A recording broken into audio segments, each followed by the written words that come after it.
Hi, and welcome to episode 18 of Sketchy Talk. Today we are talking with Eric Kessler.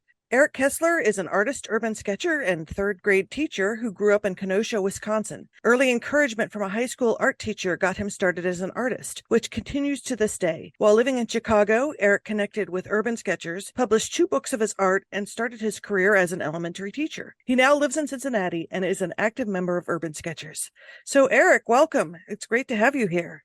Yeah, thank you for having me. So tell me a little bit about how you got into it from your bio. It looks like you started to get interested in artwork in high school. So tell us a little bit about your artistic journey and how you ended up in urban sketching. Sure. So I've always considered myself an artist. I took a few classes in high school. I had a really impactful high school teacher who really got things started for me. And she saw my style. She saw really all of us as having a unique style. And that encouragement early on, I think, really set things in motion. I took 2 life drawing courses when I was in college. And since then I've just been doing it on my own. So then let me see. I mean, the salient points here are that I really have always been an artist, and then I found Urban Sketchers in 2018 when I got on Instagram, and that lit the fire creatively, so to speak. And I've been out with my sketchbook and then doing illustrations from photographs more or less for the last 5 years. So what was your practice before you got into urban sketching? You were mostly doing commissions and that sort of work? Not even commissions at that point. It was really unfocused, and it was whatever happened, whatever I happened to find interesting. So I did a Mm. few paintings of sailboats. I did still lifes here and there. Nothing really to speak of. Mm-hmm. And so, how did you find Urban Sketchers in Chicago? I mean, that's a huge and really wonderful group. Did you first see them on Instagram and then you started going to their outings? Yeah, that was it. I figured out first of all how hashtags work because I was late to the late to the Instagram game. And then I think somebody interacted with one of my pieces that I put up, and I went, looking for other artists, and I eventually connected with this group called Urban Sketchers, and I found the Urban Sketcher Manifesto, and I saw that there was the 2019 seminar in Chicago, and that was right at the end of grad school for me. So I was really excited to meet new artists, go to the meetups, and take on this whole new approach of working in a sketchbook on location. Oh, that's really exciting. And like I said, their seminar is really well put together. They've been doing it for many years. I think the last seminar of theirs I went to, I think was 2014. And then I went to they actually had the symposium in Chicago in 2017, which you just missed, which was sort of I frustrating know. because that was such a great event. They put together an excellent symposium there a couple of years ago, and everybody came there from all over the world, and it was pretty amazing. And so, and then you ended up coming to Cincinnati eventually, Yeah, and that's you've been here correct. for Yeah. 2 years now, is it? It's something. I've been here for a little over a year, Okay, like a okay. year and a few months. Uh-huh. Well, we're glad that you sketch with us now. I I'm glad finished. there's a group here. It's been such a nice way to transition from city to city, from Yes, Chicago to Cincinnati, that I've now got a whole group of people that I can go out with. We've got mutual interests in yes. art. Everyone is welcoming and friendly and hospitable, and I love that. It's been a very fun group, and we're always excited when new people join. So in your sketchbook practice, do you just now draw on location, or do you ever do speculative stuff, or like what are your favorite things to do in your sketchbook, and how have you evolved in the materials that you use? I'm sure the seminar probably gave you some new ideas of materials. Do you find yourself changing over time with that? Certainly. And I love that you also mentioned evolving in materials, because one of the first things that I did when I got on Instagram was notice what materials other artists were using. And so there I found Copic markers, which I use in my sketchbook for some of the building illustrations. I found the world of fountain pens. Atlas Stationers in Chicago is one of my favorite places to go when I'm downtown. Even if it's not buying anything, just looking around, seeing the different pens and inks. Micron and Stadler fine liners are another one that I use a lot, and they're common in the urban sketcher community. So then, as I started seeing these different materials, that lent itself for me um, to trying on different things. One of the things that I love doing is an ink and water wash, where you take obviously the water soluble ink and you can move it around on the page with a water brush. I just took a seminar this summer on that, and it was really incredible to see how a material, what you're using, can lend itself to a different approach. Mhm. And then I also, when I work on location, I noticed right away when I moved to Chicago that I immediately took to doing architecture because there was just so much to look at. Every building looks different, and it's its own work of art. And I think there was no shortage of things to be inspired by living in Chicago, and I get that same thing here. Mhm. Well, I mean, Chicago is one of the most beautiful cities probably in the country, I think. I mean, architecturally and just how it's situated on the lake. It's kind of a, I don't want to say it's a hidden gem because everybody knows about it pretty much, but it's Yeah, really a beautiful city. yeah. And I went on the architecture tour a few years ago, and um, really the whole most of the city burned down, and they rebuilt it, and they were deliberate in the styles that they used, and they wanted it to really reflect um the best in architecture.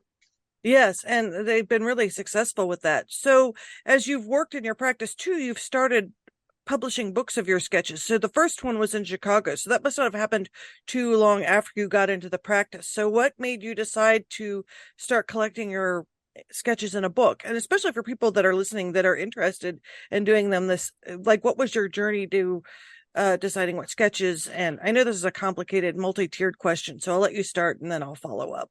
They're the best kind of questions. Yeah. So I started with urban sketching in 2018, or I'm sorry, yeah, in 20 I found it in 18, and then I started going to meetups in 2019. That was the same time that I started my career I was teaching fourth grade in Chicago, all subjects. And I was incredibly busy with work, and yeah, I was incredibly busy with work that year. So then 2019 into 2020 was the start of the pandemic. And I was living in a two-bedroom apartment in Chicago with my girlfriend, and we didn't have any outdoor space. So one of the things I did during the pandemic early on was work in my sketchbook. And I think finally, when I felt comfortable going outside, masking up, keeping at that point a socially distant, because that's just where things were at the time. It was a really nice way to channel any worry, any stress that I was feeling, for loved ones who are still working, and for all of the things going on. It was a nice way for me to take all of that worry and put it into something positive. And I was living in Chicago in a neighborhood called Rogers Park, and I really it was a way for me to feel connected still to a community as things were shut down. And so in the early days of the pandemic, it was walking around with my sketchbook and working on location, but it was also a time that I took a lot of pictures of things, and started illustrating them in my sketchbook. And eventually, after a few months, the summer of 2020, I realized I had a lot of sketches, a lot of drawings and illustrations in my sketchbook. And I knew that I wanted to figure out how to publish it in a book. And I've seen a few other artists do it. And I said, why not? This is what I'm doing. This is work that I'm proud of. And this is something I'd like to share with the community. So fast forward to the spring of 21. By that point, I had about 120 illustrations that I was happy with.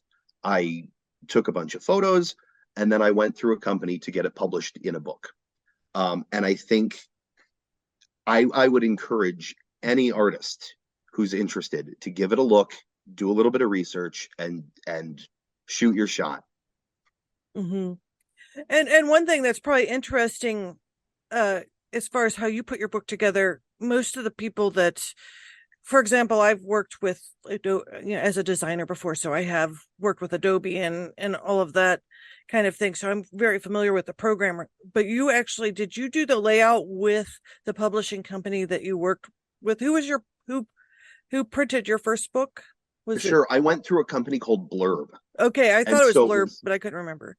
so the whole process was me doing it. Yes. That I formatted the layout. I am very proud of the index. Uh-huh. So side do they side have fun like a fact. template that you work with for people Yeah, that are not used to using like the typical layout programs? How easy was it for you to learn how to use it? it was quite easy. There's Mm-hmm. a software to download. I think it's called Bookright, and Mm-hmm. I mean, it feels like a glorified PDF editor. And so you Mm-hmm. upload your photos, and then you can input some text as well. And that was how I did my first book. Wow. Um, and it was again, it was a way for me to share that little neighborhood in Chicago with people who may not be familiar. And it was a really rewarding process to see it start to finish. And so how do you distribute it now? Do you have it for sale on your website, or can people? Yes, it is for sale on my website. And I deal with all the distribution. So when Mm-hmm. someone buys a book, I grab a copy and I print off the label, the shipping label, Mm-hmm. and I send it on its way through USPS. Excellent, excellent. Well, I think that's the way a lot of people are doing books these days. It has, we could get in a huge discussion about in publishing in general, but it seems like a lot of people are doing their own content and selling it themselves, because I think that the changes in how people shop and the publishing industry are so significant that it's made it very helpful for people like us that are sort of independent creators to make our own books and sell Yeah, them. It's pretty yeah, amazing, and actually. it feels really empowering that Mm-hmm. I'm in control of every step of the way. And I don't think, I mean, I haven't had any issues where I've had more than I could handle.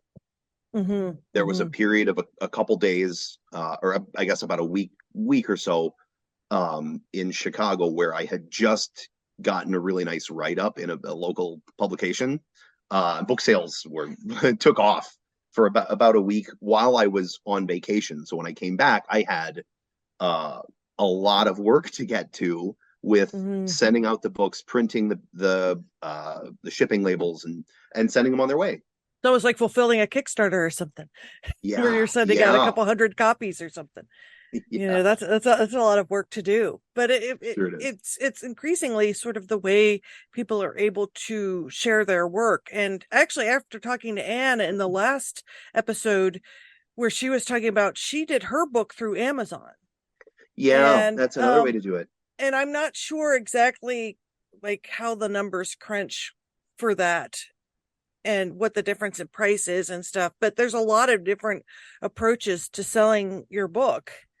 And all are different, and you have to just figure out sort of how much it costs to print it, how much it costs to ship it, fulfillment, what they give you as far as sales. I mean, probably the way you're doing it, probably ultimately per book you probably get more per book than if you did it on Amazon, I would I think. would like to think so. Yeah.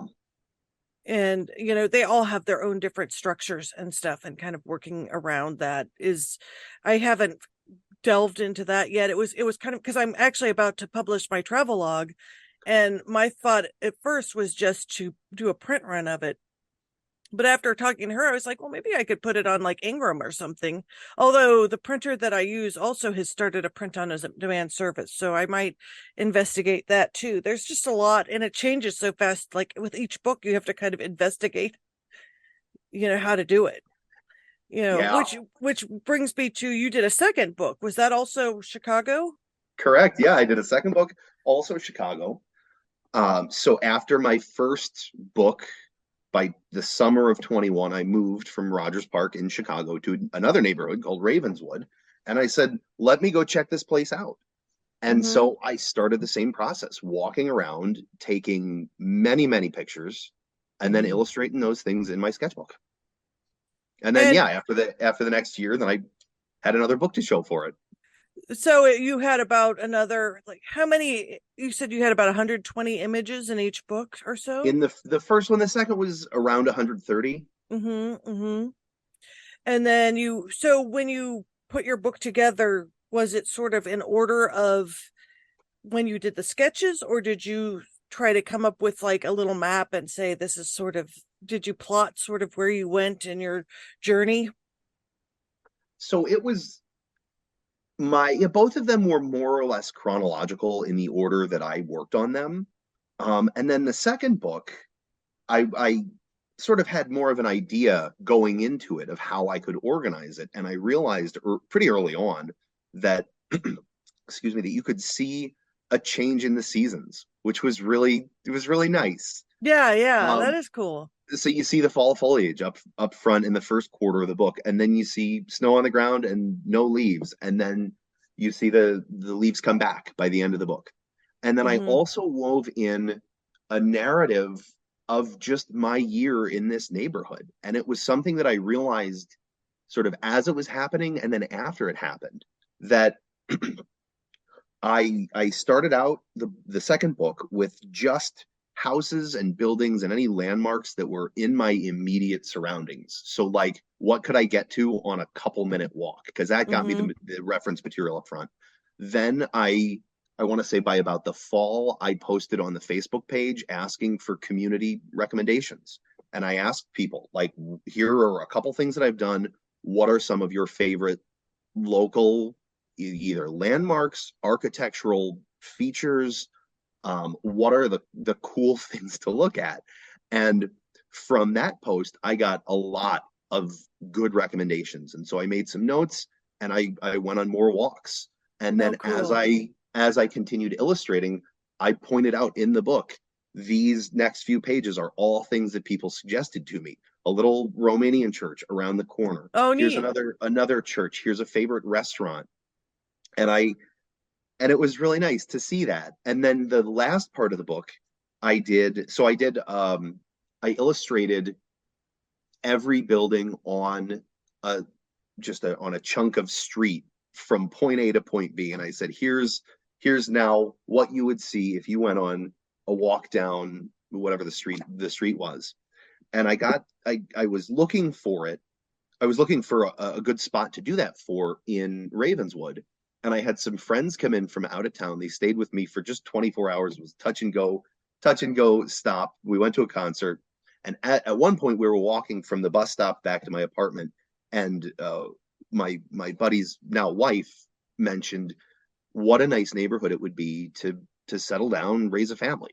And I thought, this is perfect. We're walking down Hermitage from Lawrence up to Ainsley, I think. This would be a great spot for me to just stop off, take pictures of every building, all 15 or 18 or whatever it was, and then put them in the last section of my book. So that Oh, ended up neat. rounding out the book. And I thought it was, again, a nice way to show this was my year in this neighborhood. So, did you also give a little context to the street since you took pictures of each house in the street? Did you maybe add a little diagram or that sort of thing to show this is sort of a stroll down the street to finish the book? Not not so much in that sense, but I did have a really nice map. I think it's really nice map that I illustrated of the Oh, neighborhood, cool. and to just show a few of the landmarks that were included in the book. Uh-huh. And so when did that one come out? That was pretty recent, right? Yeah, that was shortly before you and I met at the summit in Columbus in the Mm-hmm. summer of 22. So I think my book was wrapping up by July or so of that summer. So I think when we sat down in Columbus and I passed Mm-hmm. the two copies of the book around the around the table, it was, I think that was my only copy and I was waiting on more, or I had just gotten the first run. I don't remember which, but it was brand new at the time. Wow. Yeah. And so what are you working on now? Are you now working on your Cincinnati collection? I actually am, yes. So I am working on a series, same thing, of Over the Rhine. Because Oh, let's be excellent. honest, I moved here like a year and 3 months ago, I think, and immediately the historic Over the Rhine neighborhood jumped out at me. Finley and Washington Park and Music Hall and everything in between. There's no shortage of things when you really dial in to all of the features in a neighborhood like that. And I think that's Mm-hmm. one of the things that not only I notice walking around taking pictures, but when I'm out with my sketchbook. What Mm-hmm. alley is waiting to be explored? What are the little things that you might not catch if you were driving through the neighborhood? And what else gives this place its character? And that's what I'm really working to capture. And you might even add some of the underground tunnels where they had all the beer and stuff, and like some of the prohibition stuff. They have some tours where they used to, like, there's a lot of underground tunnels in the Over the Rhine area. I know. And I just had a conversation with a guy who was a tour guide. I was out with my sketchbook and I got talking to a guy who was a tour guide on one of those tours. And I thought I have to get here somehow. I have to get my sketchbook. I have to get some reference photos and I have to include this stuff because it is really cool. Well, yeah, it's fortuitous. We're actually sketching at Washington Park next Saturday, so I assume that you'll be there. Oh, of course. Yeah. That's a great place to sketch too, and there's a lot of interesting history about those areas. And because the area is being so developed right now, it feels like, even though I'm down there a lot, there's always something new that they've renovated. They've been moving their way up Vine Street and renovating all those really pretty buildings. There's a lot of Italian architecture that's sort of in that area, and a lot of it's being restored right now. That's it. I love it. Yeah. Again, when I said every building is its own work of art, there's no shortage of things to be inspired by. Yeah, and the history of them is pretty interesting too, as you start kind of delving into that Yeah. and what sort of had happened, different areas. What is it? Nick Carey Nation said she didn't think she could smash all the bars in Cincinnati because there were so many of them. Because this was an area settled by a lot of German immigrants, and they loved their bars. I'm in the right place, I think. Yeah, I think that you know the when alcohol was banned, that was very hard for Cincinnati. But it was also an Certainly. area that had a lot of during Prohibition. There's a lot of illegal activity going on in Ohio because of secret speakeasies and stuff. I suppose Chicago too. Chicago is probably hot. I mean, that's where Capone was. Oh yeah. Oh yeah. No shortage of mob tours in Chicago, Yes, definitely. yes, but there's plenty here too. It's kind of interesting because there was, I guess, in Middletown, that was actually, they were, a lot of the people went to Vegas afterwards, and that was supposedly where they were doing test runs of what they were going to do. And it's kind of fascinating, the history of some of Certainly. those things. So it's probably an interesting place to work your sketchbook around. Um, Definitely. and one thing that's kind of sad, and I don't know if you caught any of the buildings before, because they keep tearing down stuff around the new stadium, and it would be kind of, I don't know if anyone caught a bunch of the stuff that was around there before it was torn down. Yeah. I haven't gotten down that way much. Hmm. We've sketched a little bit down there, but it's kind of down Liberty. There's sort of, there's an old church there, and there's some other stuff that they've now completely removed. And I was kind of sad to see so much raised in that area, because I don't know if we ever got a chance to sort of archive it or anything. There's some really Sure. interesting areas. I think that's called the West End too, if you go up Central Parkway, and how that road is shaped, it's a little bit weird, but there's some really interesting old buildings that haven't really been renovated yet that are cool up there. Yeah. There's a lot going on down that way that would be really cool to capture with a sketchbook. Before it starts getting raised and torn down. I mean, that's a problem I with know. any city, I is that they're know. always, I mean, I'm sure in Chicago as well, they're always tearing down like a lot of and sometimes the sketch is the archive of it in a way.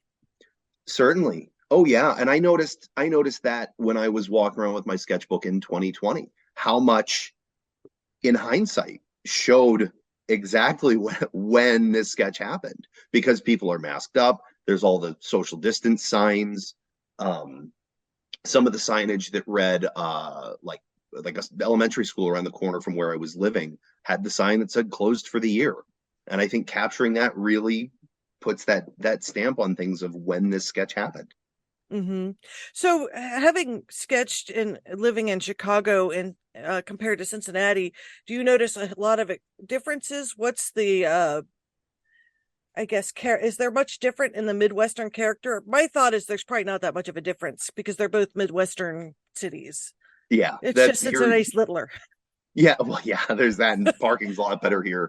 Um, but yeah, I mean, I grew up in Kenosha, Wisconsin, and so all of this Midwestern German. Yeah, it does look really familiar. The hills here are what what I have had to contend with that I didn't before I moved. Oh, interesting. So it's much flatter up in, Oh yeah, much flatter.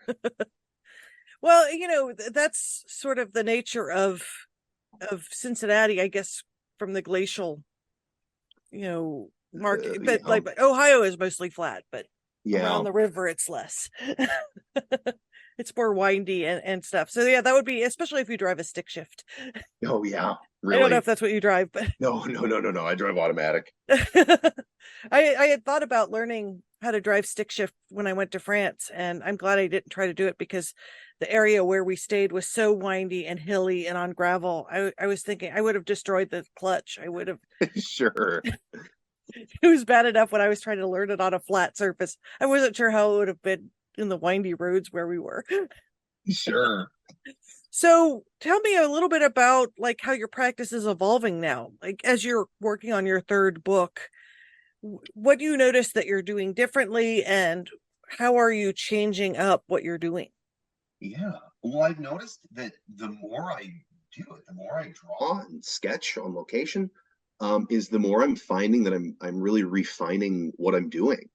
I'm noticing that when I look at something in front of me and then I transfer that to the page, I'm noticing that I've gotten more efficient with the amount of information I'm transferring. I'm noticing that I have found a few spots where I've got a little more wiggle room than I thought. Obviously, things like like perspective lines, Mm-hmm. you don't really get much liberty there. But once those are down, you can really play with things a lot, in a way that I guess I didn't realize. Another thing, watercolor has been a great way uh, to capture what's in front of me. And are times where I can work a little looser if I'm more in a rush, or I can sit down and really aim for more details. So that's yeah, a couple of the ways things have changed for me. Do what paint are you using now? What's your favorite watercolor that you are? Because I know I have changed over the years, and actually I use core watercolors mostly, and I actually got them in Chicago when they gave like paint samples, and I really like because since I do mostly children's books, I really like bright color, and I really like the pigment concentration in their paints, and really like working with them. What did you start with something and work with something different now, or do you have a favorite? Or Yeah, I don't remember what I was using before, but I use the Winsor Newton professional quality mm-hmm, watercolors, and they've suited me well. With my little travel tin. mm-hmm, mm-hmm. I didn't know if you dabbled like in Daniel Smith or any of the others. Yeah, no, I just didn't get to Daniel Smith first, and I've been happy with the Winsor Newton line. Mm-hmm, mm-hmm. Yeah, I mean it's always interesting because there's some people that sort of change paints every couple of years. I usually I've been sort of using a lot of, before I started using core, I used their acrylics a lot to paint with too. So it was probably a natural progression for me to move over there. I have a couple of Daniel Smith too. And then I've also been getting into gouache lately and having fun with that, which I want to kind of mess around with Daniel Smith's gouache colors, which I haven't bought any of theirs yet, but I'm interested to see how they handle. And gouache has beautiful results, but some of the stuff it has taken a little getting used to, and most of it's because of the way I'm used to painting. Yeah, and I think that would be one that I would like to explore in the future. Wash. Hmm. Well, I think when you see James Gurney's experiments with it, everybody's kind of like, "What a great," because he's an amazing painter anyway. So he could probably paint with dirt, and it would look really good. I mean, it doesn't Sure, matter probably what he paints with. certainly, and I think there's something to that. That Yes. it's not, and I can't emphasize this enough. It's not necessarily the materials you use that make you a good artist. Oh, You just yes. have to put in the hours. The sweat equity to. Yeah, that's it. Well, it's interesting because as an urban sketcher, I've noticed my approach kind of has changed over the years to capture stuff more quickly. When I first started, I was quite a bit slower in capturing stuff and probably captured a lot. Like my approach is a little bit different now than it was when I first started. I don't focus on making everything perfectly exact the way I did when I first started. Sure. And I've noticed that as well with myself. And I've noticed too that recently I've tried including more people and really being Mm-hmm. deliberate in capturing just loose gestures. And when I transitioned really from doing only buildings to buildings and then some people, I really had to reckon with the fact that some of these are not going to be great, not going to be things I'm putting online, but that's part of the process. You're growing, and I think when you slap a word yet at the end of that sentence, I think sky's the limit on where you can go, right? That I'm not good at drawing people yet, but I'm getting Mm-hmm. there. Well, and a lot of times in urban sketching, the people are fairly gestural anyway. Certainly. Which is kind of cool. I mean, it's to capture sort of the feeling of the area. I mean, that's when you start looking at reportage, which I don't know if that's something you've dabbled in yet, where you're sort of at events and sketching. Um, No, I haven't. But I did listen to an incredible lecture this summer at the Urban Sketcher Seminar in Chicago, talking about reportage and different sketchbooks throughout history, and it was really incredible. Mario, I can't remember the guy's last name, but he came in from Portugal as the guest speaker. oh yes, yes, Linares. Yes, that sounds right. Yes, yes, Yeah, because he's been doing writing on it. I mean, I mean, he's kind of academically studying urban sketching, which is really interesting. yeah, and he went over Frida Kahlo's sketchbook that somehow got leaked after she passed. He went over, I think it was Delacroix had some sketching in there, and it was really incredible to see the history of artists who kept sketchbooks. Uh-huh. And I think that they're trying to get that into more of a focus of study between him and Rita Sobler. Like they're both working on urban sketching from an academic standpoint and sort of a history and cultural standpoint, because I think that one thing that's really exciting about urban sketching, and as an educator, this is something that's important, is that it really is showing a picture of life, current modern day life, I think. Absolutely, it does. And I think that oftentimes when you set out with your sketchbook, you're capturing something in the moment that Mm-hmm. may feel entirely mundane. But I think with enough artists capturing things like that, I think you can really stitch together a nice picture of what life was like at the time. Yes, I mean, and that's where it goes beyond like just drawing a pretty building, like you said, starting when you see the cones that are around it or the ephemera or people masked up. I mean, it really has gives you a feeling of the setting. Sure. And I would imagine too that if you look at sketches from the time that maybe you and I were kids until present, the number of people in my sketchbook looking at their phone is not insignificant. I try to catch that a lot too, because a lot of times when you see people relaxing, a lot of times they're like looking at their phone, or and that's just a natural evolution of how people are spending their time. It's kind of interesting to see that. Yeah, and they're still, so they make it easier if you're drawing. Exactly, exactly. That's the best position that they're in, because they just are Yeah, kind of, you know, with their finger, scrolling. That's not that much motion. So, since in as you've transitioned from being in Chicago to Cincinnati, is there an architectural type you particularly enjoy drawing? Like it seems like in Chicago, there's a lot more sort of concrete and glass buildings. I think they have areas. Do they have as much areas with the Italian at architecture like Cincinnati has, or no, they not really. because you And said so they that burned down? I mean, a lot of that they probably did. yeah, they might right before. No, I think really what I'm drawn to is just I think what makes a neighborhood interesting. So walking around over the Rhine, seeing all the colors, Mm-hmm. I love it. I think there's so much to draw. Chicago, the two and the three flats are Yes. very much the local flavor of architecture, and so I loved working on those. Uh-huh. And it's just it's kind of, it gives it that regional Yeah. feel. But really, it. I think it's also a comment on where I'm at the time that I'm out with my sketchbook. Hmm. Am I rushing? Do I have more time that I can sit and really focus on some of the details? And what caught my eye at the time? Because sometimes it's going to be the gorgeous church on the corner. Other times it might be, God, I don't know at this point. The Whatever food else might truck. have. Yeah, right. It might have been the food truck. It might have been the dumpster or the fire hydrant.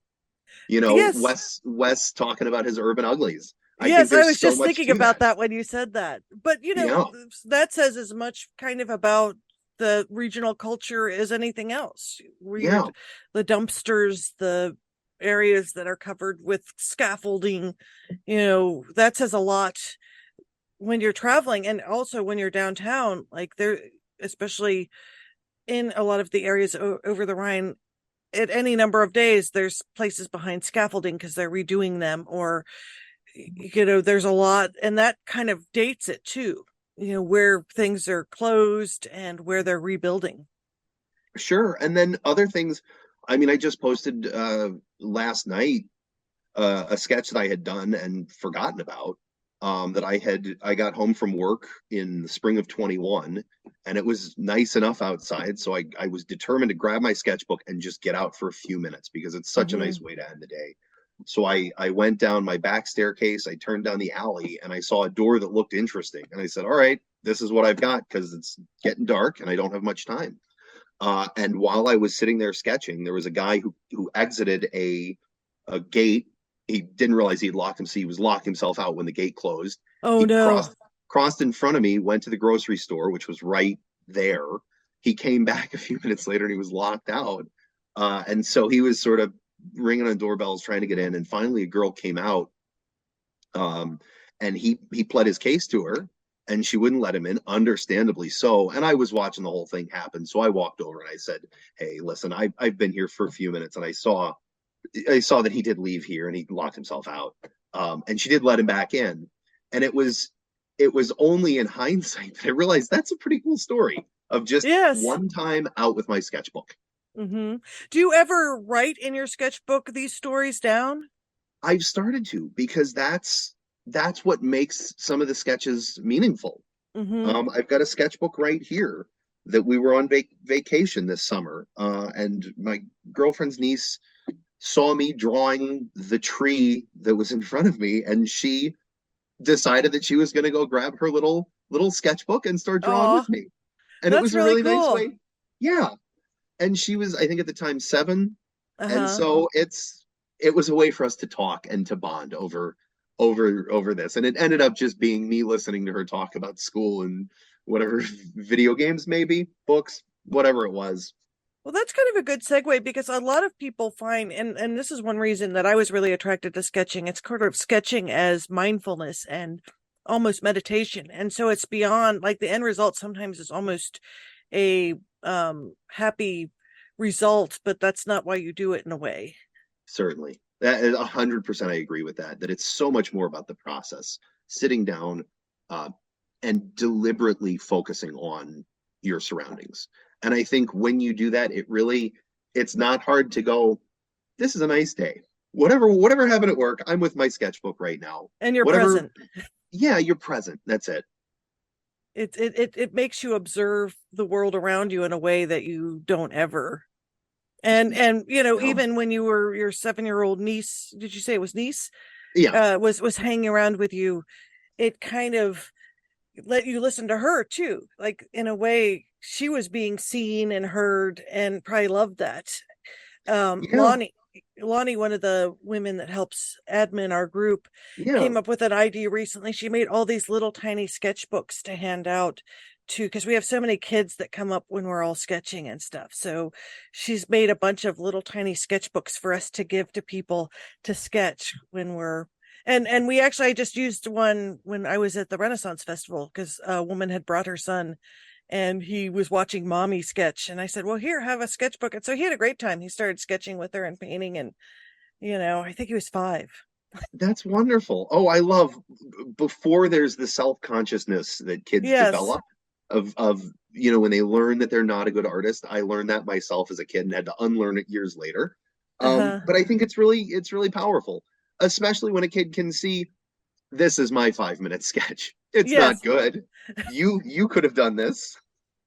Well, I think I think it's also developing other sensory abilities, because even if your sketch isn't good, it helps your ability of observation. And that's one thing that, and as a teacher of third graders, do you think, I mean, a lot of schools are cutting back on art classes and stuff, but it seems like observational sketching would probably help with learning quite a bit. Yeah, I think it could. Yeah, I have not gone the way of art education, so I don't know that I'm in a really great spot to speak to that. But I know that with drawing, there's fine motor skills that are developing, and I know there's really building stamina to be able to do something for a more of a sustained period of time. Hmm. I mean, yeah, it's sort of music similarly, like learning music and art at a young age, I think helps with all other learning. Yeah. Oh yeah. And I think a lot of times people that fund that sort of thing don't appreciate it the way they should, because I think it enhances somebody's ability to learn and somebody's ability to do all the other stuff you have to do as a third grader. Sure, sure.